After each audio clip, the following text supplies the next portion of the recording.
Are you sure it's working now? Oh, you're sure? Because you weren't so sure the last 3 times. It better be working. Hi! A question I get asked a lot is, who do you know at this wedding? Another is, who is Karen?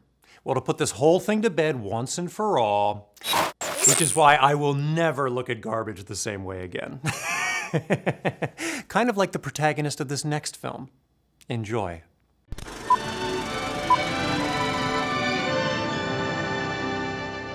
Greetings and welcome to Earthling Cinema. I am your host, Garyx Wormuloid. This week's artifact is Wall-E, a Pixar masterpiece starring a bunch of computerized blips and whistles, and also a non-animated Fred Willard just to mess with your head.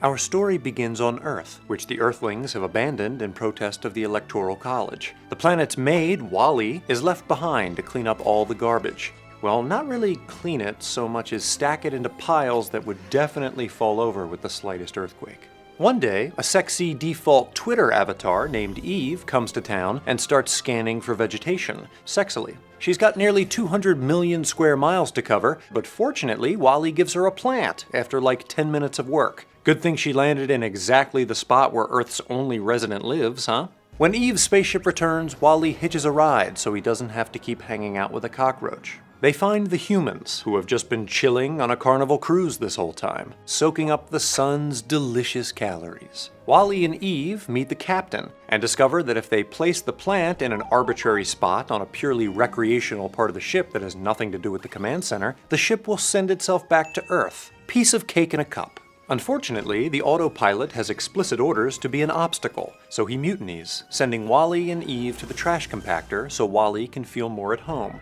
But not so fast, because Wall-E's all graduated and ready to leave the nest. They escape and head to the plant analyzer thing, where all the humans have been gathered for no explicable reason. The captain turns off the autopilot so they can put the plant in the doohickey, and they go back to Earth in 2 seconds. Something it seems like they could have done at any point in the last 700 years if they really wanted a progress report that badly.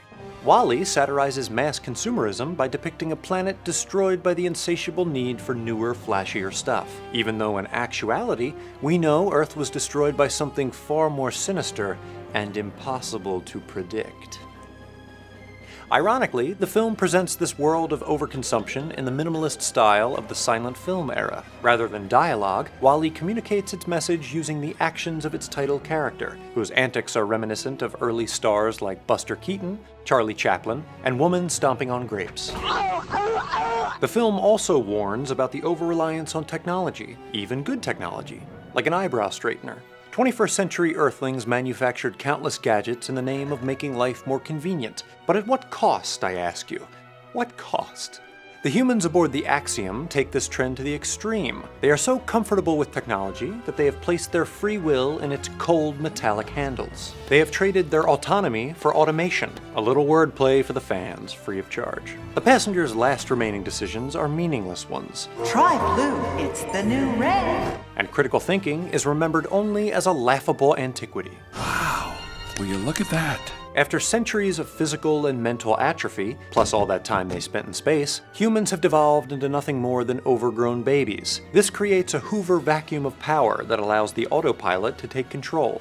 His entrance is accompanied by Johann Strauss's The Blue Danube, a song associated with 2001: A Space Odyssey, which also features a tyrannical computer running on Windows 95. The message is clear: if you don't control your technology, it may wind up controlling you, which is the opposite of what you want.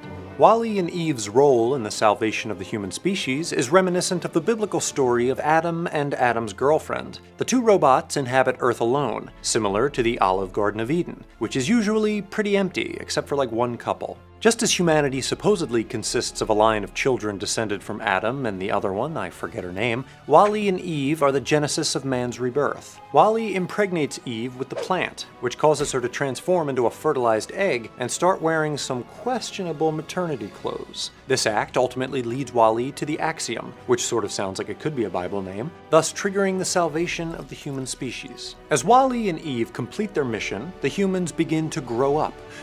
They do grow up so fast, don't they? They take their first steps, begin learning new words. Define C. and play with toys that are probably covered in germs. The film signals this development with another nod to 2001, also Sprach Zarathustra by Richard Strauss, not to be confused with Johann Strauss, Bruce's schoolyard crush. Both films use the music to indicate a breakthrough of evolutionary significance, but only one of them has funny monkeys. When the Earthlings return home, they set about cleaning up the mess Wall-E failed to clean up for 700 years. But as long and painful as that process will be, the message is hopeful. Perhaps they can find a way to repurpose their technology and move humanity forward. Once they do, they'll have an even better ship for when they inevitably ruin everything and have to leave again. For Earthling Cinema, I'm Garyx Wormuloid.